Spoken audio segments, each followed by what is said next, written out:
There's no such thing as overnight success. It takes time. Wealth building is not overnight. It takes time. It takes sacrifice. It takes not going to those parties that you always want to go to, not going to those outings, saving money, investing, budgeting. That's overnight. That's what success should look like. It's not overnight. What's up, y'all boys? Welcome to the channel. My name's Elijah. I come on here and I give financial motivation, financial advice. If you're new to the channel, make sure you subscribe, like, and comment. Let me know what things I need to change up. And yeah, let's get straight to the video, man. As y'all can see by the title, it says you're not broke, you just don't have a system. And kind of what I mean by that is, so listen, I was in the Army. Well, I still am in the Army. And kind of what the Army did for me is that it gave me structure and it gave me discipline. And I feel like and it's the same thing in your financial journey, wherever you are in your financial journey. It requires discipline and it requires structure. You got to know how to budget. You got to stick to that budgeting plan, and you gotta be structured. You can't just be all over the place spending money however you want to. You got to track your expenses. Is the main thing. Tracking your expenses and budgeting.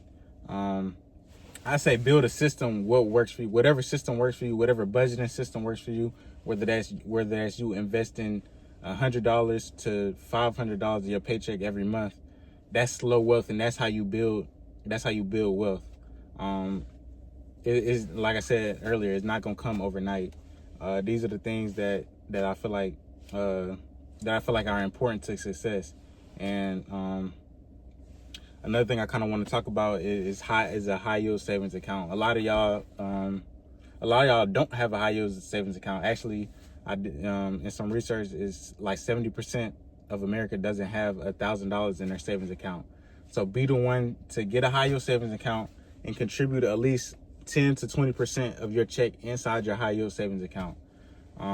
That's what's gonna build that structure and discipline to where, boom, I could do this, but I know I want to spend it on something else, or I know I want to spend it on shopping, but I'm gonna go ahead and sacrifice for my 30s and for my 40s to go ahead and put into this high yield savings account, and I'm not gonna touch it. I'm not gonna look at it.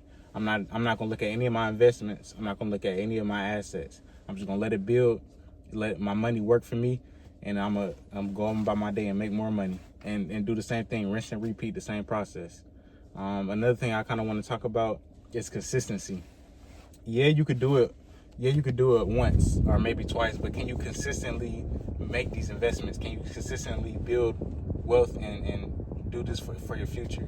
You know what I'm saying? That's the main thing too. Another thing that the Army personally has taught me to be consistent and like I said, be structured. But yeah, man. Another thing I kind of want to talk about is another strategy that I would use, and I got this from one of the mentors that I watch. Is to live off one stream of your income and invest the other. So, like, let's say you have two streams of income. Like, what I advise you should be doing is you got a business and you got your 9 to 5.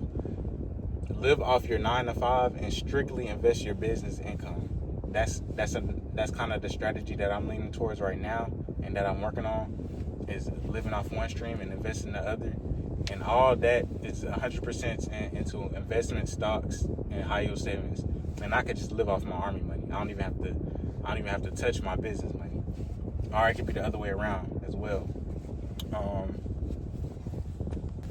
I feel like everybody should have like a regular checking and savings account, a regular high yield savings and emergency. And just because you have a high yield savings account or a savings account in general, that doesn't mean that you're saving up for a specific thing, like a specific car or a house.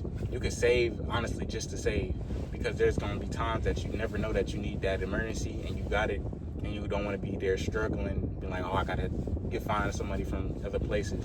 Okay, you got money, so now you got the money to spend. Now you can spend it. So I'm saying you can save, but it doesn't have to be a specific reason for you to save. Just save just because. So yeah, a high yield savings account, emergency account, a retirement account, which would be a Roth IRA, or a TSP for people that's in the Army. I feel like everybody should be investing in real estate, no matter like what position, no matter if you like it or not. I feel like real estate is a emerging market, and just like, it's kind of just like stocks. It's a great asset to have. I feel like if you are in a position to get real estate, why not start your journey with it? The last thing I want to get on here and say is to be positive about your situation. So just because whatever situation you're in, that doesn't mean that you have to act like your situation. You can act like you already made it and you haven't made it. You can fake it till you make it. Honestly, like, it's people in different situations, and I feel like they let their situations get the best of them. But honestly, you don't have to. I feel like if you let your situation show and you always sad and you always mad and angry, then that's not good. That's not a good look for you as a man. I feel like as a man, even though that you could be in a fucked up situation, you still have to show that you know what I'm saying, that you're happy, or you got to put on, just fake it till you make it, man. But yeah, man, that's all I wanted to talk about today. Make sure y'all like the video, comment, you know what I'm saying, tell me what I need to improve on, like I said, and yeah, peace out.